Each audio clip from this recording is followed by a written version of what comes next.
Imagine two people your age, same city, same income, same starting point. One keeps renting a normal apartment, drives an older car, lives below his means, and invests the difference.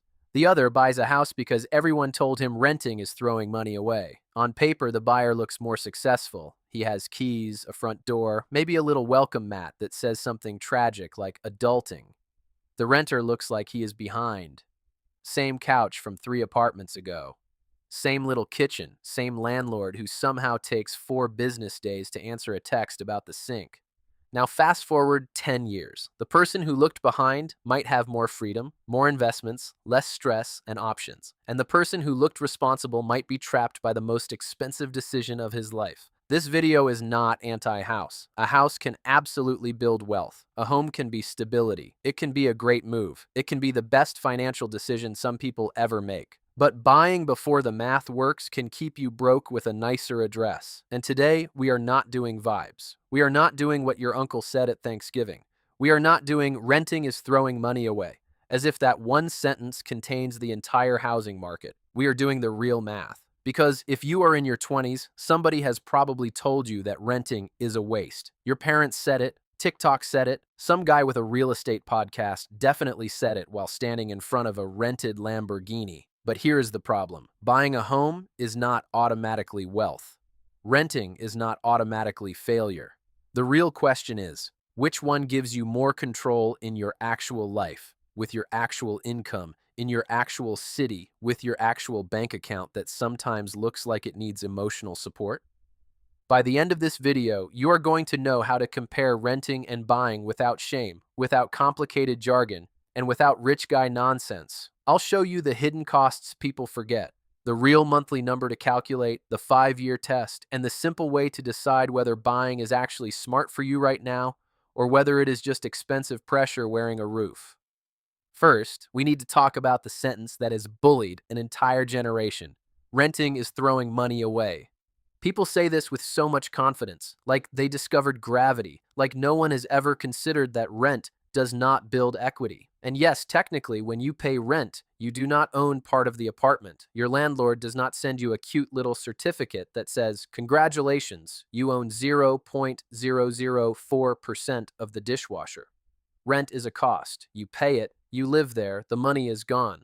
But that sentence is only half a thought, because owning is not free wealth either. When you buy a home, you are not just paying the mortgage, you are paying the down payment. Closing costs, property taxes, homeowners insurance, repairs, maintenance, maybe HOA fees, maybe mortgage insurance, furniture because apparently empty rooms look sad, higher utilities, random things breaking at the worst possible time. And later, if you sell, there can be selling costs too. So if someone says, rent is throwing money away, the honest response is, okay, compared to what? Compared to a mortgage you can comfortably afford? Maybe. Compared to a house payment that eats your entire paycheck, drains your savings, and turns every repair into a credit card emergency?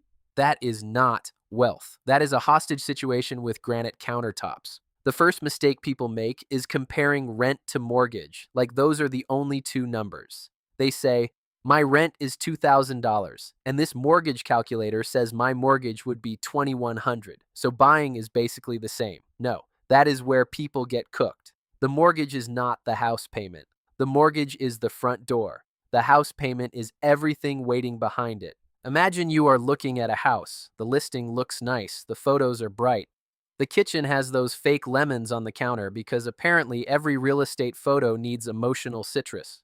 You plug the price into a mortgage calculator, and the number looks almost possible. Not easy, but possible.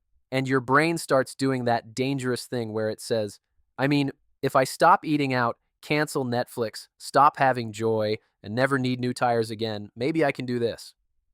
But before you let your brain pick out a couch, you need the real monthly cost. Open a notes app, spreadsheet, calculator, whatever you actually use. Not the fantasy spreadsheet with 17 tabs you will abandon by Thursday. A simple note is fine. Write down the home price, then write down the down payment, then the interest rate, then the monthly principal and interest. That is the mortgage part.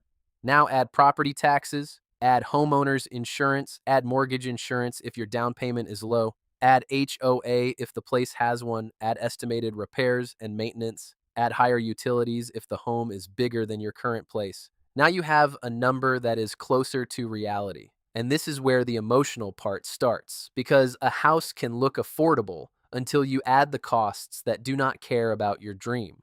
Property tax does not care that you always wanted a backyard. Insurance does not care that the kitchen gets good light. The water heater does not care that you just bought throw pillows. A roof does not wait until your emergency fund feels emotionally ready.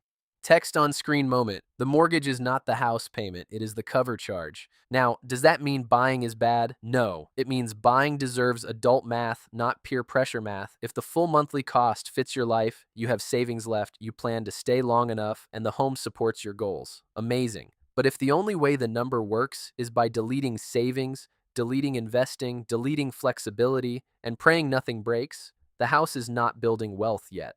It is just sitting on top of your cash flow. Now we need to talk about renting, because renting gets treated like the loser option. And that is too simple. Renting can be smart, but renting is not magic. If renting is cheaper than owning and you spend the difference on DoorDash, Target subscriptions, random Amazon purchases, and I deserve this nights that somehow cost $90, then the math does not save you. Renting only becomes powerful if the difference has a job.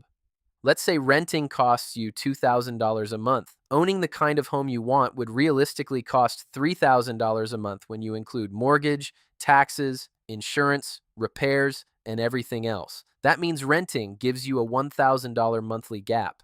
That gap is the entire game. If that $1,000 disappears into lifestyle fog, then renting is just renting. You got flexibility, which is still useful, but you did not build much. But if that $1,000 goes toward debt payoff, an emergency fund, retirement investing, a high-yield savings account, a future down payment, or a skill that increases your income, suddenly renting is not throwing money away. Renting is buying you room to build. That is the part people skip. They compare rent to buying, like rent is always a hole and buying is always a ladder. But rent can be a tool if the extra cash flow is used, and buying can be a trap if the house eats everything else. So here is the simple test. Take the full monthly ownership cost, not just the mortgage. Subtract your monthly rent. The difference is your monthly gap. If owning would cost $700 more per month than renting, do not just ask, can I technically pay $700 more? That is the wrong question. Ask, what does that $700 stop me from doing? Does it stop you from paying down credit cards? Does it stop you from building an emergency fund? Does it stop you from investing? Does it stop you from moving for a better job? Does it stop you from sleeping normally because every grocery trip now feels like a financial negotiation? That number is not just money. It is flexibility. It is breathing room. It is the difference between an unexpected repair being annoying and an unexpected repair becoming a personality crisis.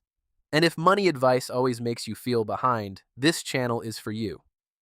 Leon knows money is for regular people with regular paychecks who want to understand the system without shame, fake flexing, or rich guy nonsense. The goal here is not to look rich. It is to finally know what you are doing with your money, even if your paycheck is normal, your rent is annoying, and your bank app occasionally humbles you. Now let's get to the part that makes this decision way clearer, the 5-year test. Most people think about buying month to month, rent versus mortgage, apartment versus house, landlord versus ownership. But housing is not just a monthly decision, it is a time decision. The real question is not, is buying good? The real question is, will buying beat renting in the amount of time I actually plan to stay? Because buying has heavy upfront costs, down payment, closing costs, moving, furniture, maybe repairs right away, maybe that weird thing where you buy a house and suddenly every weekend becomes Home Depot with legs. And if you sell too soon, you may not have enough time for the benefits of ownership to catch up with the costs of getting in and getting out. So you need a 5-year test, not because 5 years is perfect for every situation, but because it forces you to stop thinking like this is only about next month's payment. Here is the simple version. For renting, calculate your 5-year renting cost. Take your monthly rent and multiply it by 60. Add renter's insurance if you have it. Add moving costs if you expect to move. Then subtract the money you would save or invest from renting cheaper than owning. That last part matters. If renting saves you $800 a month and you invest or save that difference, that is not nothing. That is the renter's hidden equity. For buying, calculate your 5-year buying cost. Add the down payment. add closing costs, add 5 years of monthly payments, add property taxes, insurance, repairs, HOA, furniture, and maintenance. Then subtract the equity you actually build in the home during those 5 years. And this is where people get surprised. In the early years of a mortgage, a lot of your payment can go toward interest, not principal. That does not mean buying is bad. It just means the I'm building equity every month story is slower than people think. Yes, some of your payment builds ownership, but a lot of the cost of owning is just the price of owning. Text on screen moment. Buying wins slower than people think. Renting loses faster than people admit. That sentence matters because both sides lie a little. The always buy side acts like the house makes you rich the second you get keys.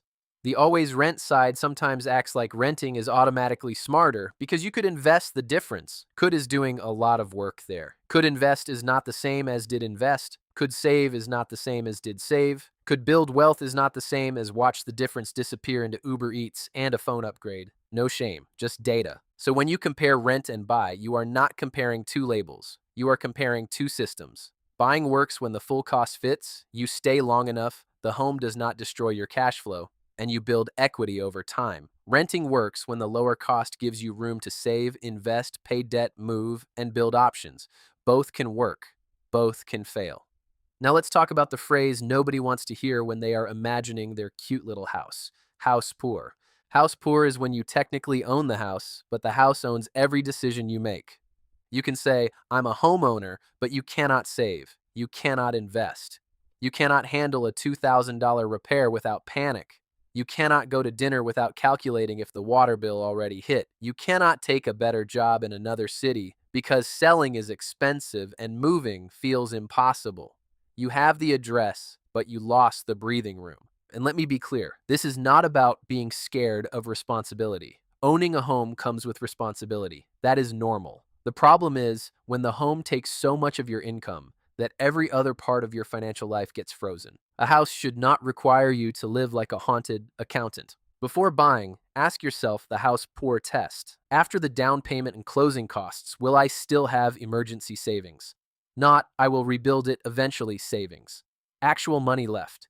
If the answer is no, slow down. Can I handle a $2,000 repair without using a credit card? Because houses love surprise bills. They do not ask permission. A repair will not wait until after payday because your budget has been through a lot emotionally. Can I still save or invest every month after the full housing cost? If the house payment makes future you disappear, that is a problem. Can I afford this without assuming every month will be perfect? Because life does not give you perfect months. Cars need tires, friends get married, phones break, groceries act like they studied inflation professionally. If the house only works in a perfect month, the house does not work.